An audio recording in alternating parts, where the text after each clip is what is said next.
পিস্তলে গুলি ভরা আছে। আমি সেটা জানি। আমার সাথে তুমি এভাবে কথা বলতে পারো না। ওকে, ঠিক আছে, আমি সরি। আমার মাথা গরম ছিল, জানি না কি বলেছি। আমার হৃদয়ে ভালোবাসা আছে। আমিও চাইলে কাউকে ভালোবাসতে পারি।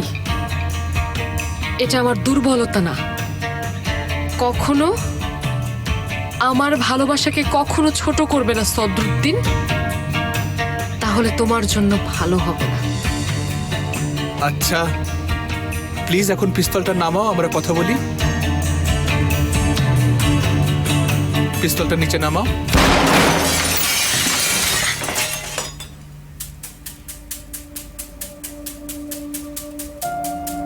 আশ্চর্য!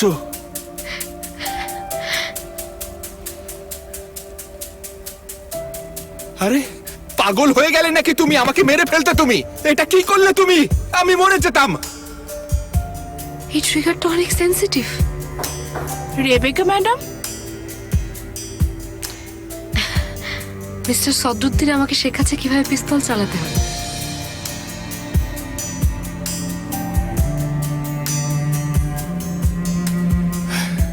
খোদার কসম, তুমি আমার দেখা পৃথিবীর সবচেয়ে পাগল মেয়ে। হয়তো এজন্যই আমি স্পেশাল।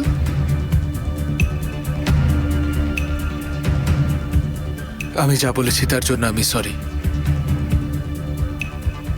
এক শর্তে মাফ করতে পারি।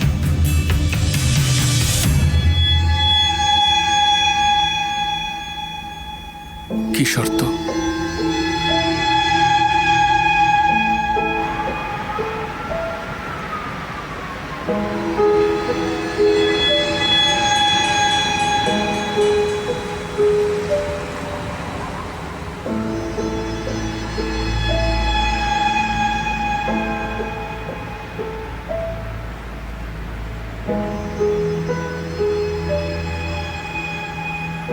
কোথাও ভুল হচ্ছে কর্নেল। আমাদের সেই ম্যাজিকটা আর নেই। তুমি অনেক বদলে গেছো মোস্তফা। আমার সাথে আপনার বোর লাগে না কর্নেল? আমার তো নিজেকেই অনেক বোর লাগে। চলুন আমরা পাখি শিকার করতে যাই। নিজেকে সামলাও মোস্তফা।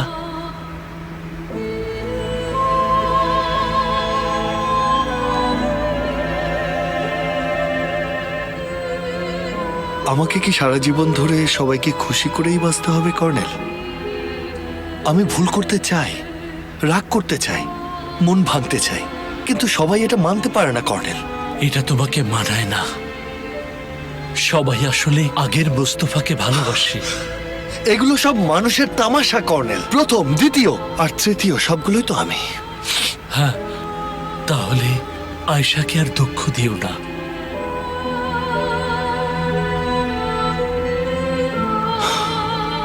কর্নেল, ওরা সব সময় আমাকে খুব কষ্ট দেয়, কিন্তু আমি ওদেরকে কষ্ট দিতে পারি না।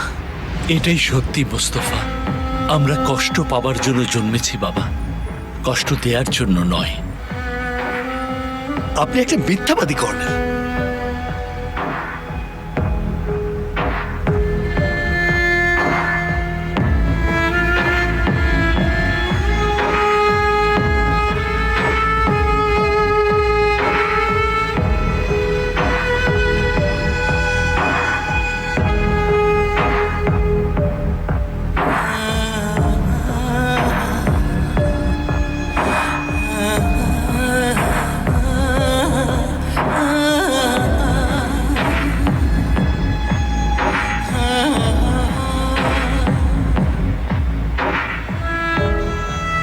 তুমি কি ক্ষমা চাইতে এসেছো? আমি চাই না তুমি যখন আমাকে ঘৃণা করো তখন একা থাকো। আমরা একসাথে আমাকে ঘৃণা করতে পারি। আমি তো তোমাকে ঘৃণাই করতে চাই, কিন্তু ভাগ্যের কি পরিহাস, আমি পারি না।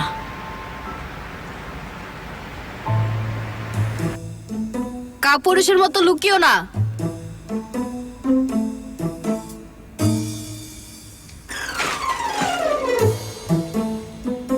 আরে গেল কোথায়? হ্যাঁ আরে এভাবেই বিক্ষোভকারীকে আঁকড়ে ধরতে ছাড়ো, হয়। আমাকে ভয় পাইয়ে দিয়েছো তুমি। আমাকে ভয় পাওয়ার কিছুই নেই ফেরিয়া।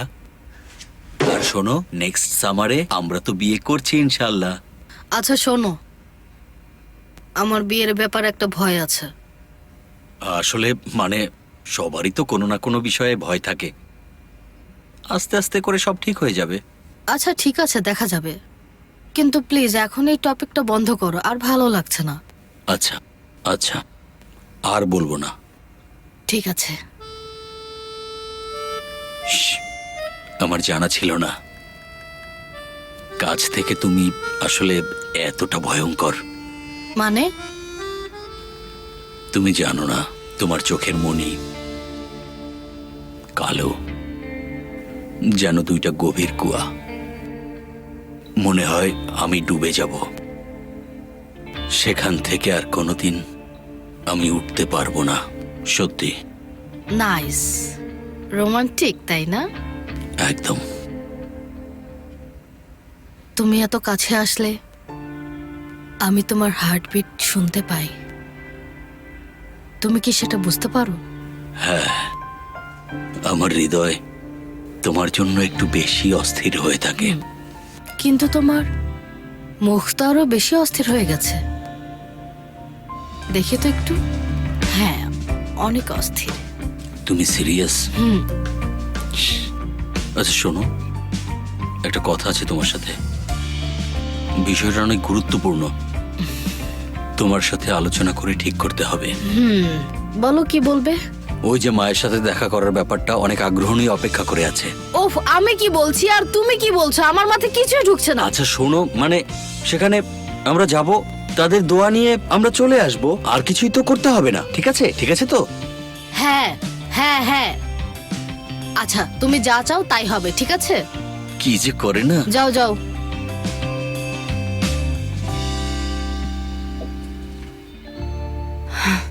সবসময় তোমার সেই একই কথা। এসব বাদ দাও, এখন এসব কথা বলো না। এসব থেকে এখন আমাকে মুক্তি দাও, আমি আর পারছি না। আর না, কোনো লুকোচুরি নয়। আমি কি তোমার চোখে একবারের জন্য ঠিক হতে পারি না আয়েশা? আমি কি বলছি আর তুমি কি ভাবছো? এটা ঠিক বা বেঠিকের বিষয় না। আমার ভাইকে মেরেছো, কি করেছো একবার ভেবেছো? বেচারাকে মেরে তুমি এমন হাল করেছো, তুমি এখন ভাবছো যে ও তোমাকে ছেড়ে দেবে?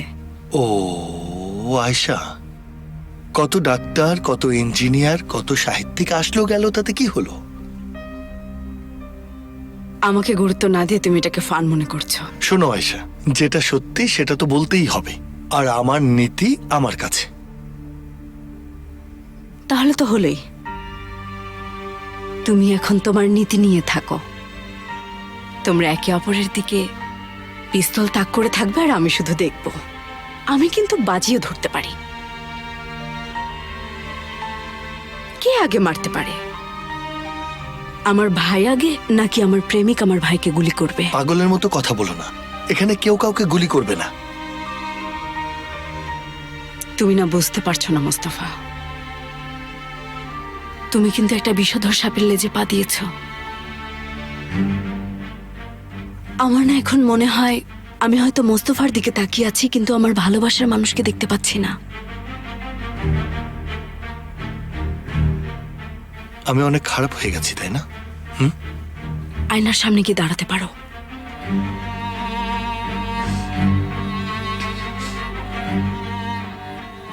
একটা কথা বলি, মন দিয়ে শোনো।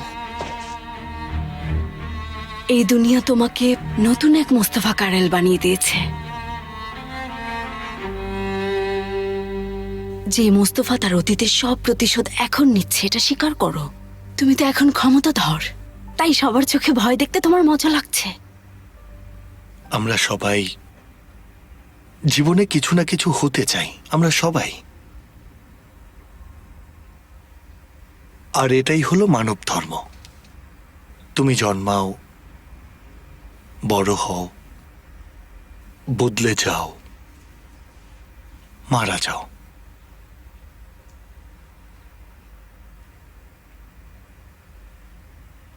একটা শুঁয়োপোকা যেমন মারা যায় প্রজাপতি হবার ঠিক পরদিনই, আর সব মানুষই নিজে যা হতে চায় তা হতে পারে না। যেমন সেই শুঁয়োপোকা মরার আগ মুহূর্ত পর্যন্ত জানতে পারে না যে সে প্রজাপতি হবে।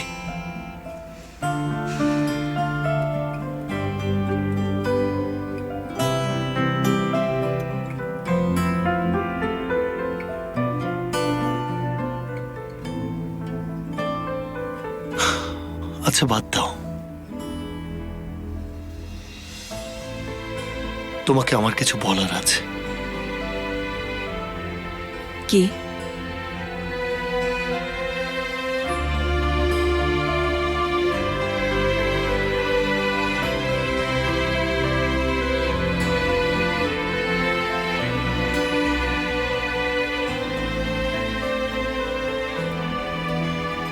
তেমন কিছু না।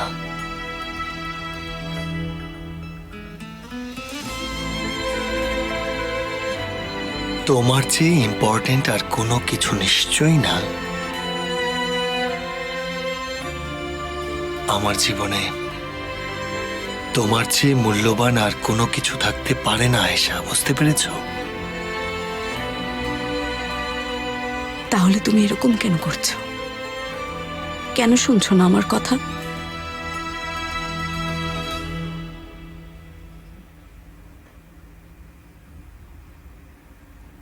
এটার কোনো উত্তর আমার কাছে নেই আয়েশা।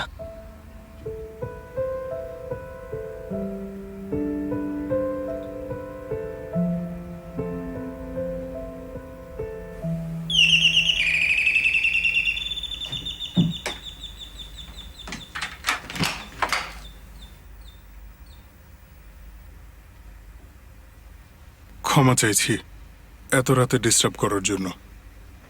আমি কিছু ফ্রুটস এনেছি, মনে হয় ঈসা পছন্দ করবে। থ্যাংক ইউ আপনাকে, এসবের দরকার ছিল না। আমি কি ঈসার সাথে একটু দেখা করতে পারি? ঠিক আছে।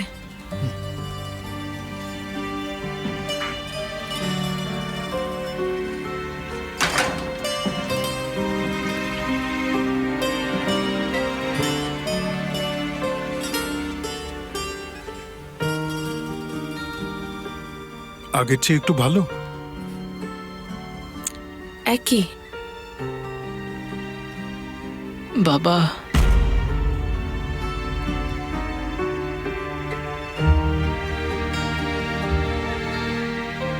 বাবা তুমি এখানে থাকো, যেও না।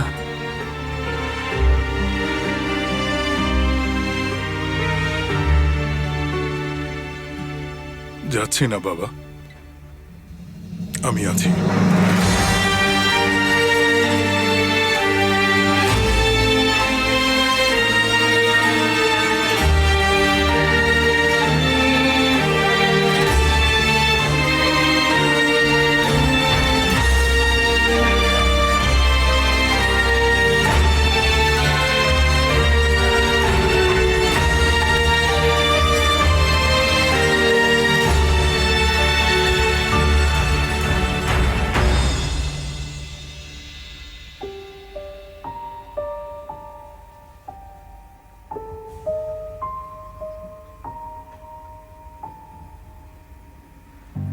মনে হচ্ছে আমারই হয়তো ভুল হয়েছে।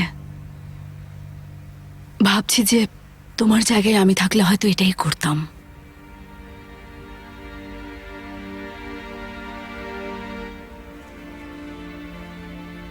তুমি না এখন এখান থেকে চলে যাও। জীবনে এই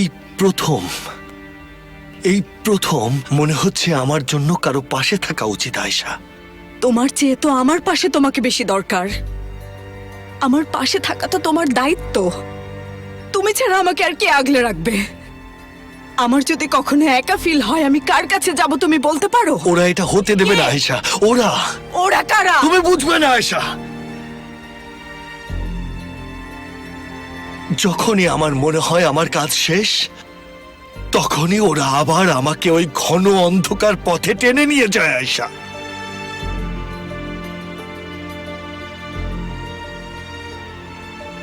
এখন বুঝতে পারছি, এখন খেলাটা স্পষ্ট। আমার এই পথের একদম গভীরে যেতে হবে আয়েশা, আর কোনো উপায় নেই। আদিল তোপাল মরবে, তার জায়গা অন্য কেউ নেবে, কিন্তু তুমি আমাকে কখনো ছেড়ে যেও না আয়েশা। আমি অনেক ক্লান্ত, আমি আর পারছি না, আমি। আমার খুব কষ্ট হচ্ছে।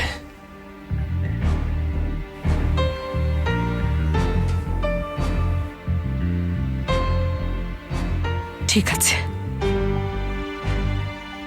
আমি তোমার সাথে আর নেই, তুমি যাও মুস্তফা। তুমি চাও আর না চাও তোমাকে আসতে হবে। তুমি যেমন আমাকে সব সময় তোমার সাথে নিয়ে নাও, তেমনি আমার সাথেও তোমাকে আসতে হবে। তোমাকে আঁকড়ে ধরার কোনো শক্তি নেই আমার।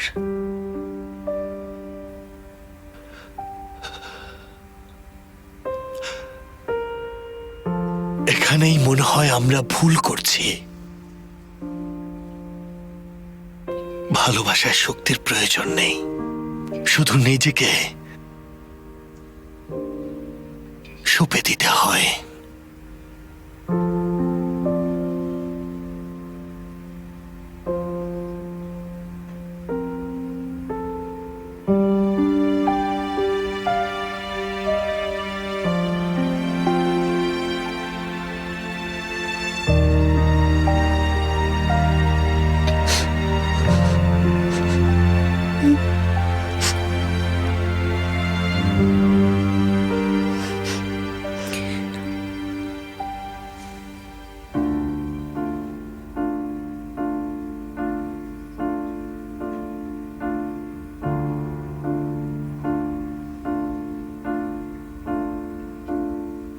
Sessiz bir gece, yorgun adımların, hiç haberi yok gibi ıslak kaldırımların. Kimse görmüyor mu? Kimse duymuyor mu?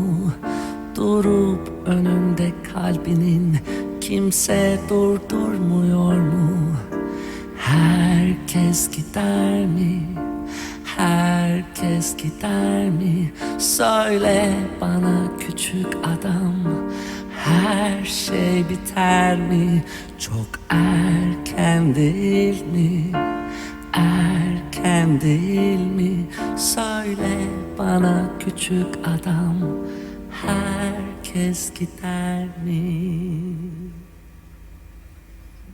Elinde cennetin kayıp haritası, kalbinde hazineler, yüzünde anahtarı. Kimse görmüyor, kimse bilmiyor ve sen hala üşüyorsun. Herkes gider mi? Herkes gider mi? Söyle bana küçük adam, her şey biter mi? Çok erken değil mi? Erken değil mi? Söyle bana küçük adam, her şey biter mi? Çok erken değil mi? Erken değil mi? Söyle bana küçük adam, herkes gider mi?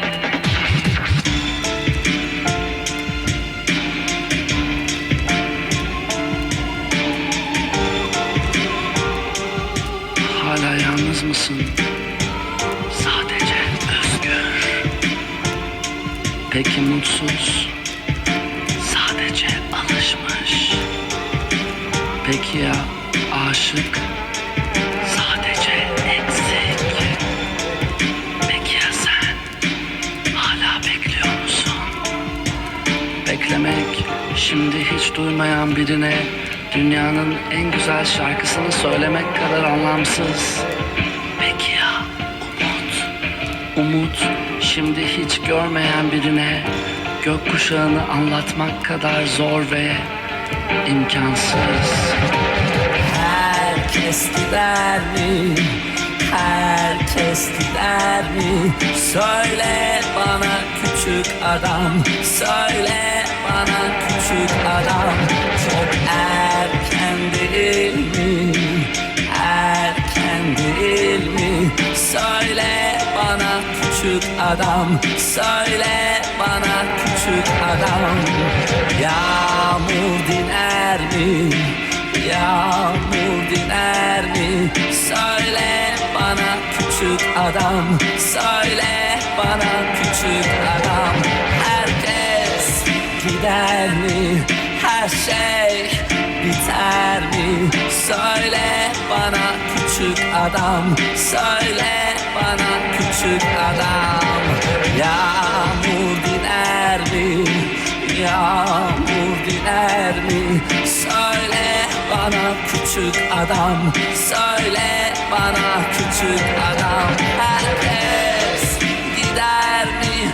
Her şey biter mi? Söyle bana küçük adam, söyle bana küçük adam. Beklemek, şimdi hiç duymayan birine dünyanın en güzel şarkısını söylemek kadar anlamsız ve umut. Şimdi hiç görmeyen birine gökkuşağını anlatmak kadar zor ve imkansız.